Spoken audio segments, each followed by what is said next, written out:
Well, hello again. Another video. This one basically is one on going back to basics and the couplings that I use on my railway. For those who are starting on Railmaster, and even for some of those who are already running it, one of the things you've got to make sure of is, one is if you go to here, right click and go to Device Manager, there, this is what you'll get. Now this one here only lights up when you've got your computer connected to your E-Link or your Elite and it's switched on. If you double click on that now, like this, you get that. That tells you which cable you're connected onto your computer. And this one here, of course, is COM3. If you double click that again, and you'll get this up. What you need to do is go to port settings there, and this top one has got to be either that one, which is 19200, that's for an Elite, or the 115200, that is for an E-Link. Those are the two. Normally this is the one you tend to see, this 9600. That isn't the one. It's either got to be what we've got already, or you use the other one. Once you've done that one, that's one thing you can do. Take that out of there, and we take that out of there now. So that is the main thing. Another one is if you go onto your icon and right click on it and come down to properties, then go to compatibility, which is that one there. What you should have ticked is that one, run this program as administrator. You've got to have that one in, because it doesn't work, it doesn't like it much if you don't do that. But those are the two major things. Also then, if I just bring my system back up again, if you go to this one here and click on this, what this is the INI file. This is what runs most of Railmaster. Now if you see mine, that is what it should look like. Not just that bit,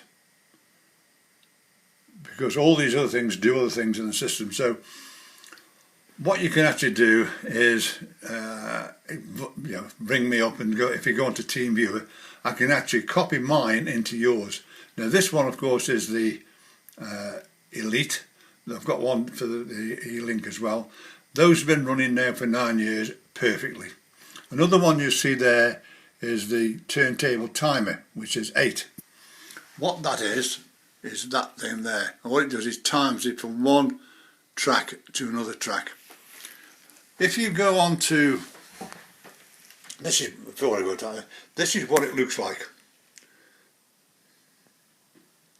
All these down here. That is what it should look like on your system. What you've got here is on here, as you see there, is 8. If you go to page 32 of the guide, this shows you and tells you what each one of those things does. Such as that turntable timer is 1930. That is the time of turning from one track to another. So what it did is just retimed it and just changed that, so that runs perfect up there. Also there's two in here, particular ones. That is a check controller and alternate turn comms. It is 0 if you've got an Elite, and it's 1 if you've got an E-Link. Those are the two, because what will actually happen, it can turn your system off. Another one here is point button arrows. What you've got there is, if you look at, if I take this off now for a minute, if you look at my buttons, they're just buttons, but they light up.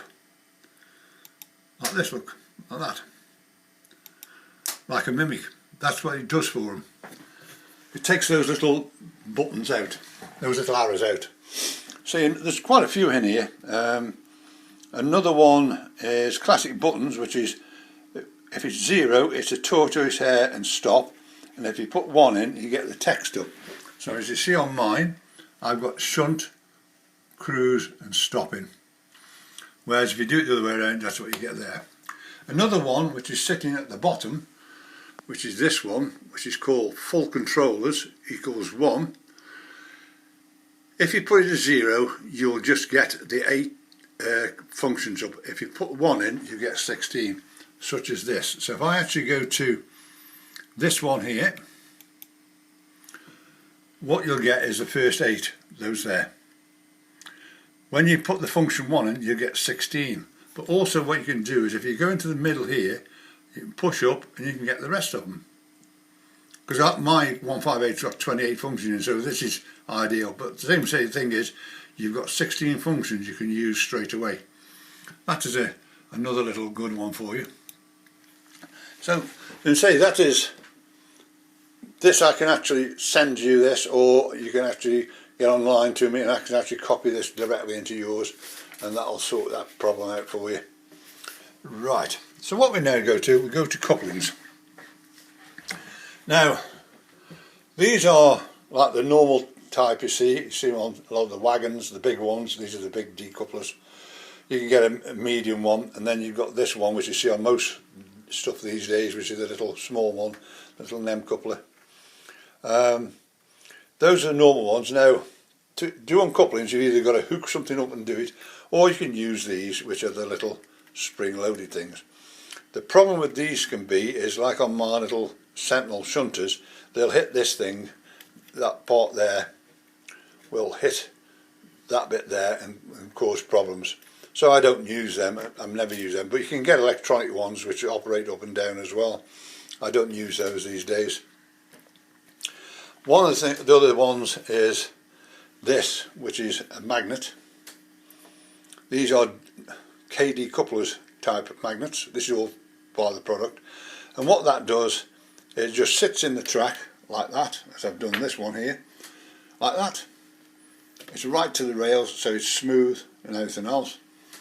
And what you have to use then are these, which are, you can get various types. This one is a box type, which you have to make up. You see that? And it's self-centered as well. That is this one, number 5. Those are the ones, that's how you put them together, like that. And the other one is this one, which is they're like the NEM coupler ones, which is that one again. And then you've got little wire at the bottom that does them. And the ones that I use are these, which are number 20s. These are the long versions. You can get different shortage ones. There's various. If you go onto the KD couplings site, you can see all the different types you can get. Also, they sell them in most of the railway shops. My mate Steve at the Hobgoblin, he's got all these in there as well. One thing you actually need is this, which is the guide.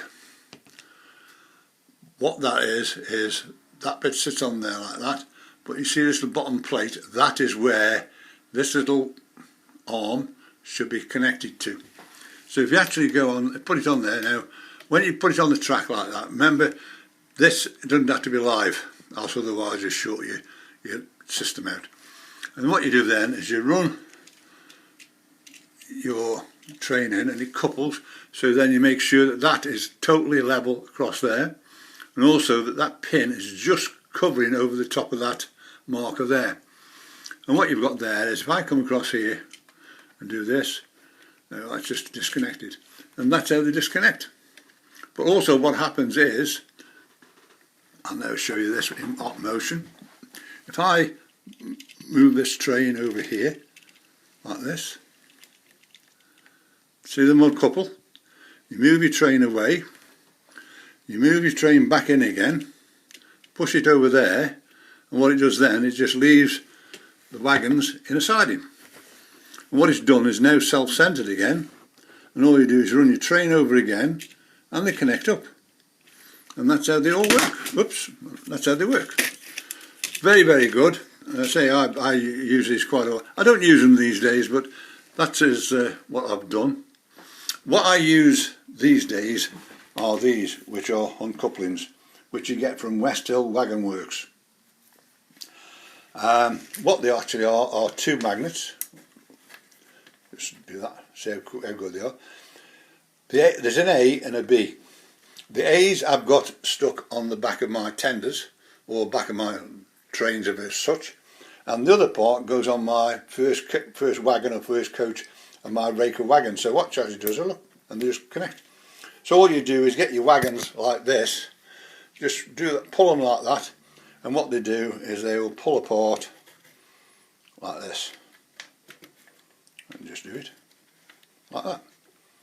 And then what you do is you back your train, so you can actually run a train out, bring another train in, because remember it's got the A on, connect up there like that, and they connect up. And that's how I use a lot of them these days. This one's got them on, that one's got them on, you can actually just see them just down there. What actually happened is that these Pullmans I've got used to start coming off every so often around there, and each one of those is now connected by one of those magnets, and they're perfect. I have no failure with that whatsoever. That one's got them on, that one's got them on. So all my rakes of coaches and wagons, the first one has got them on, and they work perfect.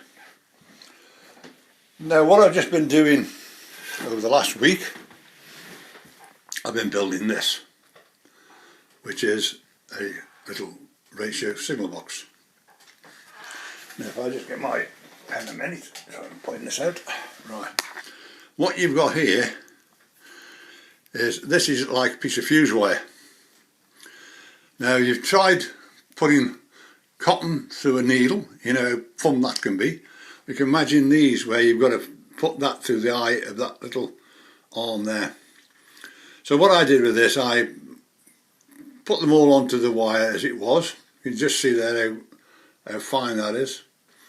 And what I did then is got the first one, glued it on, wait for that to dry, then do the next one, the next one, next one. So there's like 14, 15 of them all the way around there. And then on the steps, I had to, there's 11 steps in there, you've got to glue them individually as well. You can, this is a ratio kit of course, and what you can actually buy, you can buy the interior for these, you know, all the levers and everything else, about £13. So I'm thinking about buying them, but I've also just ordered some LED lighting strips, so I'll see how the lighting goes in this first before I think about putting that part of it in. But that is something I've been messing around with for over a week. Actually just turn it this way as well. Let's see what. So it's very good. It's taken me a week to do this, waiting for the bits to dry. One of the things with this is I can put the lighting strips on that part of it, and we'll see how we go with that. But that's something I've been working on. I've just done a gentleman's layout. We moved it from one PC, a week ago now, we moved it from one PC to another PC, put his Railmaster back in, put his Pro in, but he's also got a handheld. So on Thursday, last Thursday, I actually then reconnected the handheld to his Railmaster so he can operate off his iPad, he can operate his system. As I've done a video on that before on this. It's quite easy to do, but it's cost about £9 for the license for that. So that's another chap. My friend in Sri Lanka, he's sending me some coach lighting kits, so I'm waiting for them to come. It could be 2 or 3 weeks before they arrive, and see how I go about putting some lights in some of my coaches. But that is basically what I've been doing. I've been messing around with programs again, of course. What I've got in this is, if I go to here, what I've got here is I've got a scheduling done. What you've got here is, if I just click these out here like that, first of all I've got my ScotRail one, my class 68, I've got my class 29, and then I've got my Crimson. You time the first one, then you time the second one, and then the third one. You have to do them that way around. There's no easy way around it this way. And then what you got is, when you put that part of it in, these will come up like that. The problem with this is, you've got to remember, is that if you leave, once you click this and it's on, what actually happens is, when this is at 11 o'clock in the daytime, if you've left this alone upstairs, or wherever you keep your railway, this thing will kick off at 11 o'clock. So what I'll do now is I'll just show you this one that I've just done. If I just, all you got to do is click on the first one, double, like that. We now put in 10, let's do it again.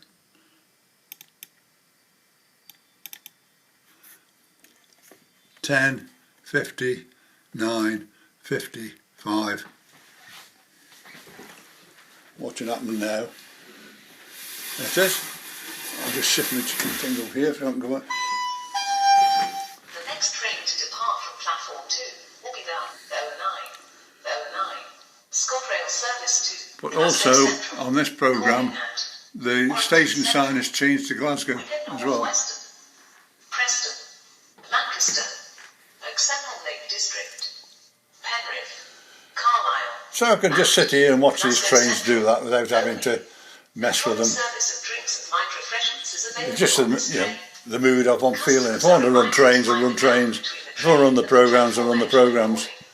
This train is formed on 3 coaches. Now this is actually the first generation of the train announcement generator, and then I've got another one which is the second version, which is in male voice as well. So this one's now setting off. But I did notice that the amount of power that those coaches are picking up on.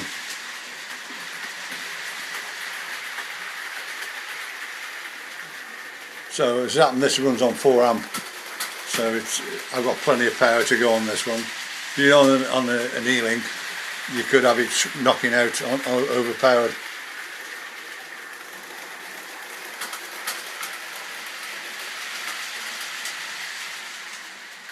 Now slowing down.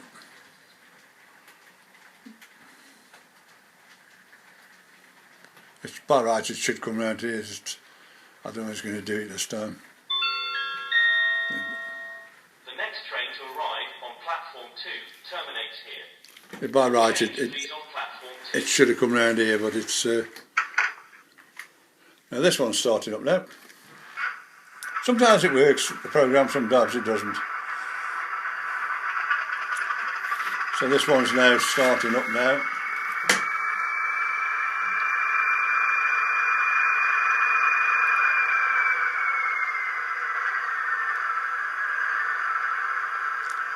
The lights have come on.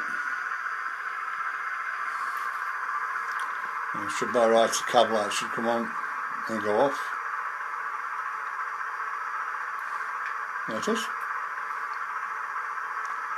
Seeing where it's going. That's it. 2 to the horn and the other will go away. That's it. And away it goes.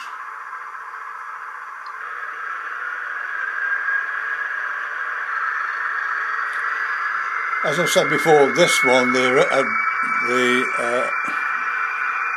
acceleration set at 120, because when you look, it's got quite a lot of wagons on, a lot of weight. So it does slow off. It's about there where he actually starts to pick up his speed again.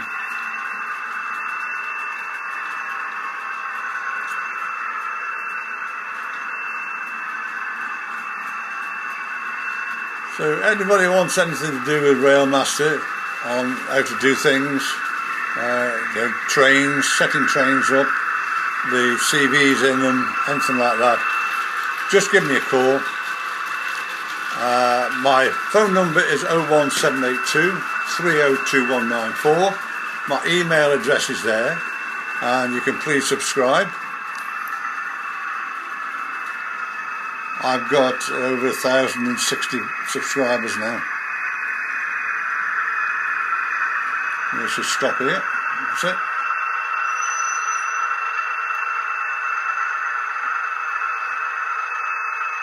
Now that'll stop. And then the little shunter will now start up.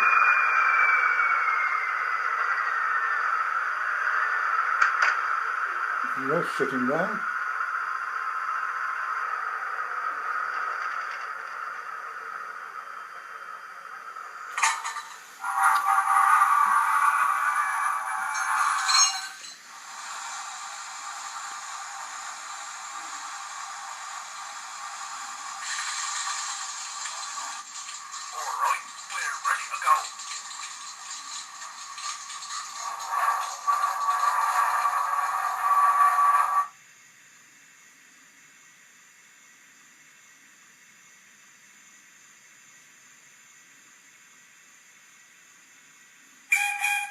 Here he comes.